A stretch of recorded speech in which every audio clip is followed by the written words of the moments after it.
Hello everyone, नमस्कार। हमारे YouTube channel में आपका हार्दिक स्वागत है। दोस्तों, सनातन धर्म के अनुसार जैसे प्रदोष की तिथि भगवान शिव को अत्यंत प्रिय होती है, उसी प्रकार भगवान विष्णु को एकादशी बहुत प्रिय मानी गई है। यानी कि विष्णु भगवान जी को एकादशी अत्यंत प्रिय है। वहीं धार्मिक मान्यता के अनुसार आमलकी का मतलब आंवला होता है, जिसे हिंदू धर्म और आयुर्वेद दोनों में श्रेष्ठ माना गया है। पद्म पुराण के अनुसार भगवान विष्णु को आंवले का वृक्ष अत्यंत प्रिय होता है। माना जाता है कि आंवले के वृक्ष में श्री हरि और लक्ष्मी जी का वास होता है। हिंदू पंचांग के अनुसार आंवले की एकादशी फागुन माह के शुक्ल पक्ष में आती है। इसे आंवले की एकादशी कहा जाता है। सामान्यतः ये हर साल फरवरी या मार्च के महीने में मनाई जाती है। वहीं इस बार 2021 में आंवले का एकादशी 25 मार्च को पड़ रही है। तो आज की वीडियो में मैं आपको आंवले की एकादशी की व्रत कथा और शुभ मुहूर्त, महत्व और आंवले की एकादशी की पूजा विधि के बारे में बताऊंगी। तो वीडियो शुरू करने से पहले आपसे अनुरोध है, अगर आप इस चैनल पर नए आए हैं और पहली बार आए हैं तो इस चैनल को सब्सक्राइब कर दीजिए और बेल आइकन बटन प्रेस कर दीजिए, ताकि आने वाली वीडियो देख सकेंगे आप सबसे पहले।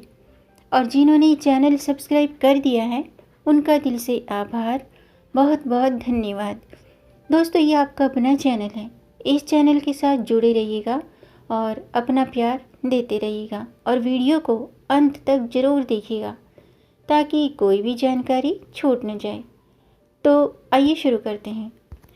दोस्तों, आंवले के वृक्ष में भगवान विष्णु का वास होने की वजह से उसी के नीचे, यानी कि आंवले के वृक्ष के नीचे भगवान विष्णु का पूजन किया जाता है। यह आंवले का एकादशी कहलाती है। इस दिन आंवले का उपटन, आंवले के जल से स्नान करना, आंवले का पूजन करना, आंवले को भोजन और आंवले का दान करना चाहिए। जिस कारण इस दिन भगवान विष्णु के साथ आंवले के वृक्ष की पूजा की जाती है। पीपल और आंवले के वृक्ष को हिंदू धर्म में देवता के समान माना गया है। माना जाता है कि जब भगवान हरि विष्णु ने सृष्टि की रचना के लिए ब्रह्मा जी को जन्म दिया था, उसी समय भगवान विष्णु ने आंवले के वृक्ष को भी जन्म दिया था। इसी कारण आंवले के वृक्ष की पूजा की जाती है। आंवले का जो वृक्ष होता है उसके हर अंग में, हर पार्ट में भगवान का, ईश्वर का निवास माना गया है। आइए अब जानते हैं आंवले का एकादशी का मुहूर्त। सुकर्मा 24 मार्च सुबह 11:41 से 25 मार्च सुबह 10:03 तक है। घृति 25 मार्च सुबह 10:03 से 26 मार्च सुबह 7:46 तक है। पारण का मुहूर्त रहेगा 26 मार्च को सुबह 6:18 तक, और यानी कि 6:18 से 8:46 तक।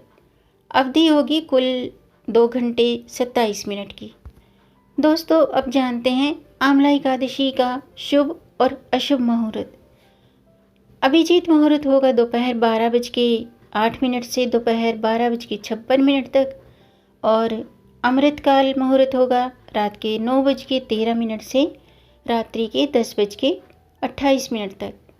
ब्रह्म मुहूर्त होगा सुबह 4:53 से सुबह के 5:41 तक।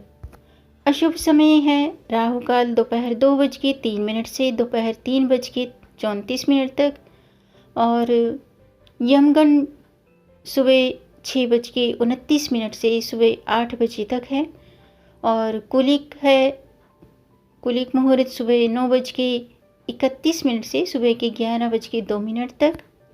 दुर्मुहूर्त है सुबह 10:31 से सुबह 11:20 तक। इसके बाद दोपहर 3:22 से शाम के 4:10 तक, और विजयम मुहूर्त है सुबह 10:14 से सुबह 11:45 तक। यानी कि दोस्तों, आपको आंवले की एकादशी की पूजा शुभ मुहूर्त में करनी चाहिए। और शुभ मुहूर्त में ही आप व्रत कथा सुनें और आम्लका एकादशी के नियमों का पालन करें। अब मैं आम्लका एकादशी व्रत कथा शुरू करती हूँ, आप भी ध्यान से सुनिएगा। कथा के अनुसार प्राचीन काल में चित्रसेन नामक राजा राज्य करता था। उसके राज्य में एकादशी व्रत का बहुत महत्व था और सभी प्रजाजन एकादशी का व्रत करते थे। वहीं राजा की आम्लकी एकादशी के प्रति बहुत श्रद्धा थी, बहुत विश्वास था और वो श्रद्धा भक्ति पूर्वक भगवान विष्णु की एकादशी के दिन पूजा किया करता था। एक दिन राजा शिकार करते हुए जंगल में बहुत दूर निकल गए। तभी कुछ जंगली और पहाड़ी डाकुओं ने राजा को घेर लिया। इसके बाद डाकुओं ने शस्त्रों से राजा पर हमला कर दिया, मगर देव की कृपा से, विष्णु भगवान की कृपा से राजा पर जो भी शस्त्र चलाए वो लोग डाकू लोग जो भी शस्त्र चलाते थे वो पुष्प के रूप में बदल जाते थे। डाकुओं की संख्या अधिक होने से राजा बेहोश होकर धरती पर गिर गए। तभी राजा के शरीर से एक दिव्य शक्ति प्रकट हुई और समस्त राक्षसों को मारकर अदृश्य हो गई। जब राजा की चेतना लौटी तो उसने सभी राक्षसों को मरा हुआ पाया। यह देखकर राजा को आश्चर्य हुआ कि इन डाकुओं को किसने मारा है। तभी आकाशवाणी हुई, हे राजन, ये सब राक्षस तुम्हारे आम्लकी एकादशी का व्रत करने के प्रभाव से नष्ट हो गए हैं, मारे गए हैं। तुम्हारी देह से उत्पन्न आम्लकी एकादशी की वैष्णवी शक्ति ने इनका संहार किया है। इन्हें मारकर महापुनः तुम्हारे शरीर में प्रवेश कर गई है। यह सुनकर राजा प्रसन्न हुआ और वापस लौटकर राज्य में सबको आम्लका एकादशी का महत्व बताया। आम्लका एकादशी पर भगवान विष्णु की पूजा की जाती है और ऐसा माना जाता है कि भगवान विष्णु की पूजा करने से, आम्लका एकादशी का व्रत करने से हर मनोकामना पूर्ण होती है। पुराणों में भी इस एकादशी का महत्व बताया गया है। माना जाता है कि इस व्रत के प्रभाव से व्यक्ति के सभी पाप नष्ट हो जाते हैं। ये थी आम्लका एकादशी की व्रत कथा। आइए अब जानते हैं आम्लका एकादशी की पूजा विधि के बारे में। आम्लका एकादशी में आंवले का विशेष महत्व है। इस दिन पूजन से लेकर भोजन तक हर कार्य में आंवले का उपयोग किया जाता है। ऐसे समझें कि आम्लका एकादशी की पूजा विधि इस प्रकार है। इस दिन ब्रह्म मुहूर्त में उठकर भगवान विष्णु का ध्यान करें और व्रत का संकल्प करें। व्रत का संकल्प लेने के बाद स्नान आदि से निवृत्त होकर भगवान विष्णु की पूजा करनी चाहिए। घी का दीपक जलाकर विष्णु सहस्त्र नाम का पाठ करें या विष्णु चालीसा का पाठ करें या फिर भगवान विष्णु के मंत्रों का जाप करें। भगवान विष्णु का पावरफुल मंत्र है ओम नमो भगवते वासुदेवाय नमः। इस मंत्र का जाप करने से भगवान श्री हरि, भगवान विष्णु शीघ्र ही प्रसन्न होते हैं। वहीं पूजा के बाद आंवले के वृक्ष के नीचे नवरत्न युक्त कलश स्थापित करना चाहिए और यदि आंवले का वृक्ष उपलब्ध न हो तो आंवले का फल भगवान विष्णु को प्रसाद के रूप में अर्पित करें। आंवले के वृक्ष का जो पूजन है धूप, दीप, चंदन, रोली, पुष्प, अक्षत इन सब से पूजन करके उसके नीचे यानी कि आंवले के वृक्ष के नीचे किसी गरीब, ज़रूरतमंद या ब्राह्मण को भोजन कराना चाहिए। इसके बाद अगले दिन यानी कि द्वादशी को स्नान करें, भगवान विष्णु का पूजन करें और किसी ज़रूरतमंद व्यक्ति को या ब्राह्मण को कलश, वस्त्र, आंवला दान करना चाहिए और फिर भोजन ग्रहण करके उपवास खोलना चाहिए। दोस्तों, अब मैं आपको आम्लका एकादशी के कुछ खास उपाय बता रही हूँ और आम्लका एकादशी के कुछ फ़ायदे बता रही हूँ, तो ध्यान से सुनिएगा। अगर शादी में अड़चन आ रही है या धन की कमी है तो आम्लका एकादशी के अचूक उपाय अपनाकर आप सुखी जीवन जी सकते हैं। इसके लिए आपको क्या करना है कि एक साफ पीले वस्त्र बिछाकर पीले रंग का वस्त्र बिछाएं और उस पर 5 आंवले रखें। आंवले पर लाल सिंदूर लगाकर दूध पेड़ा चढ़ाकर धूप दीप दिखाकर पूजा करें।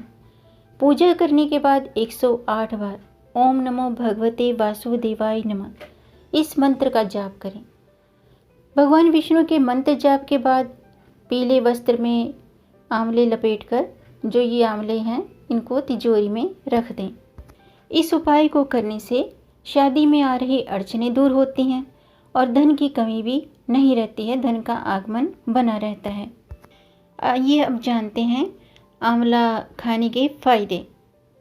दोस्तों, आंवले में एंटीऑक्सीडेंट गुण पाए जाते हैं जिससे कि कैंसर से बचाव होता है। आंवले का जूस पेप्टिक अल्सर में बहुत कारगर साबित होता है और अल्सर की रोकथाम होती है। इसके अलावा दोस्तों, आंवला वजन घटाने में भी काम करता है। आंवला शरीर में मौजूदगी गंदगी को साफ करने और वजन कम करने में भी फायदेमंद होता है। आंवला दस्त में भी आराम देता है। आंवले का सेवन करने से हाई ब्लड प्रेशर में रामबाण काम करता है। इसके अलावा दोस्तों, सबसे खास बात ये है कि आंवला आँख की रोशनी में कारगर साबित होता है। यानी कि आंवले से बहुत सारे फ़ायदे होते हैं। आंवला हमारी आँखों के लिए, हमारी स्किन के लिए, हमारे बालों के लिए, हर चीज़ में आंवला फ़ायदा करता है। तो आंवला एकादशी के दिन आप आंवला भगवान जी के समक्ष अर्पित करें, आंवले का जूस का सेवन करें और आंवले का दान भी ज़रूर करें। ये थे आंवले के फ़ायदे। दोस्तों, आंवला नवमी की तरह इस दिन भी आंवले के वृक्ष की पूजा की जाती है और आंवला एकादशी में आंवले के वृक्ष के नीचे बैठकर भोजन करना, श्रद्धा भाव से भगवान विष्णु की पूजा करने से 12 एकादशी का फल प्राप्त होता है। तो आज के लिए बस इतना ही। उम्मीद है आपको ये जानकारी पसंद आई होगी।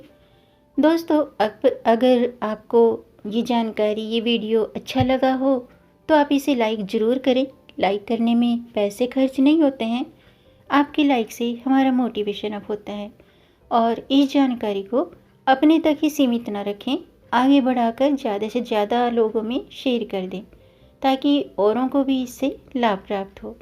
और अगर आपका कोई प्रश्न है या कोई सुझाव है तो कमेंट बॉक्स में ज़रूर लिखिएगा। मेरे चैनल को सब्सक्राइब ज़रूर कीजिएगा ताकि आने वाली वीडियो देख सकेंगे आप सबसे पहले।